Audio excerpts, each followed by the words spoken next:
Hello YouTube, and welcome to episode 5 of Tales from Taylor, 2 guards and 1 bucket.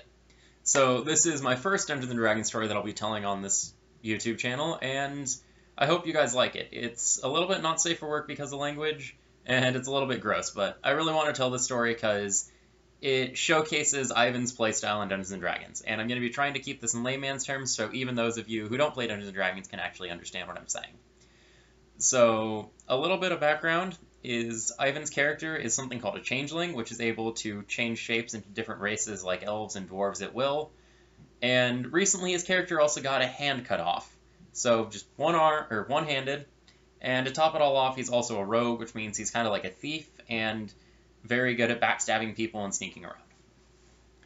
So he comes to and wakes up inside this 10-foot by 10-foot jail cell, manacled to the wall. We don't really know how they managed to manacle a stump, but they did. Whatever.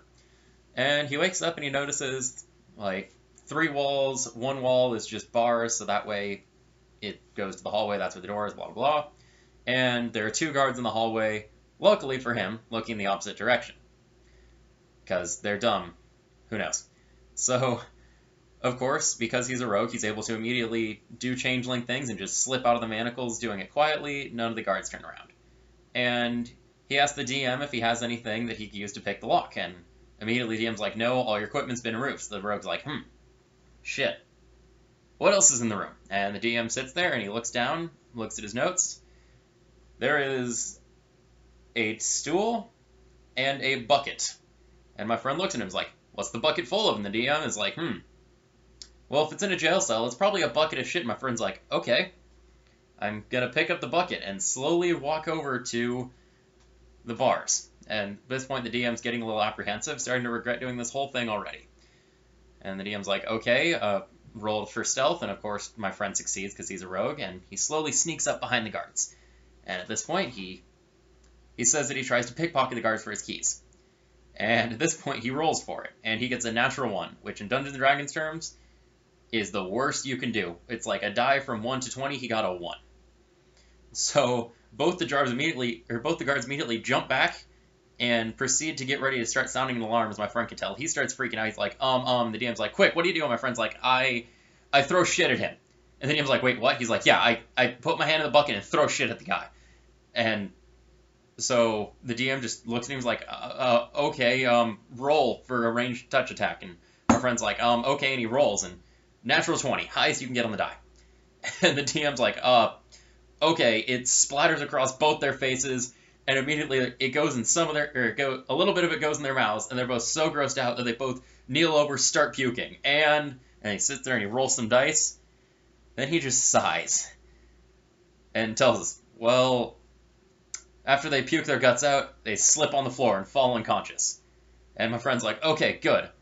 Can I reach their bodies? And he's like, and the DM looks at him and he's like, no, they jump too far back. You can't reach them. My friend's like, okay, that's fine.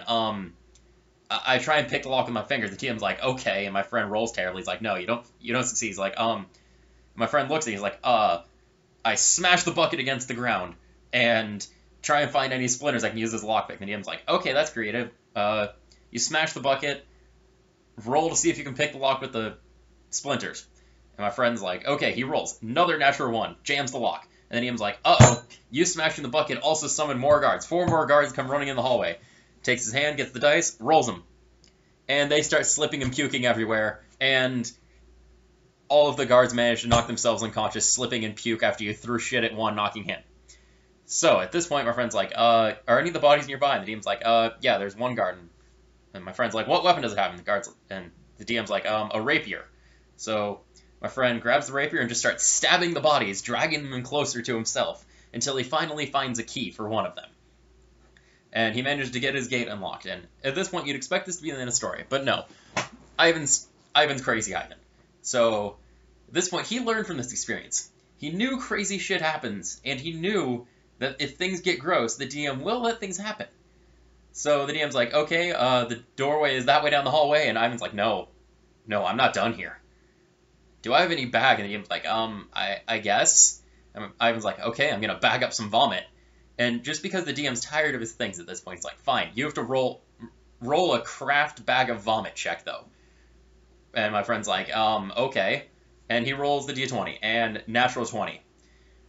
My DM just kind of sighs and rubs his forehead a little. He's like, you craft the most beautiful bag of vomit to ever exist. It even has straps so that you can tie it around someone's face as a torture method.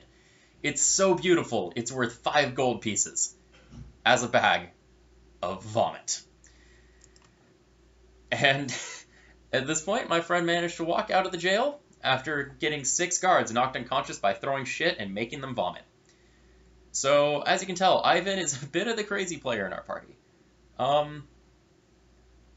Yeah, that was when I started to figure out that our group was gonna go from what initially was a serious campaign to a bit silly. So if you guys like this video, I'll probably do more Dungeons & Dragons ones. Next week's one, if you guys like this one, will be the story of when my character, a Goliath, tackled a Baylor off the top of a 300-foot tower. Baylors are giant, flaming, winged, horned, red, stabby stab flame sword demons. If you actually want to hear that, why not? So yeah, thanks for sitting here and listening. I'm sorry if I felt like I wasted any of your guys' times. I don't think I screwed up anything in this video. So I hope you guys all have a nice day. And obligatory like, subscribe, other bullshit that no one really cares about and I say because I feel like I'm supposed to because it's a YouTube video. Anyway, I hope you guys all have a great day, and I'll see you all next week. Bye-bye. Ivan. Ivan.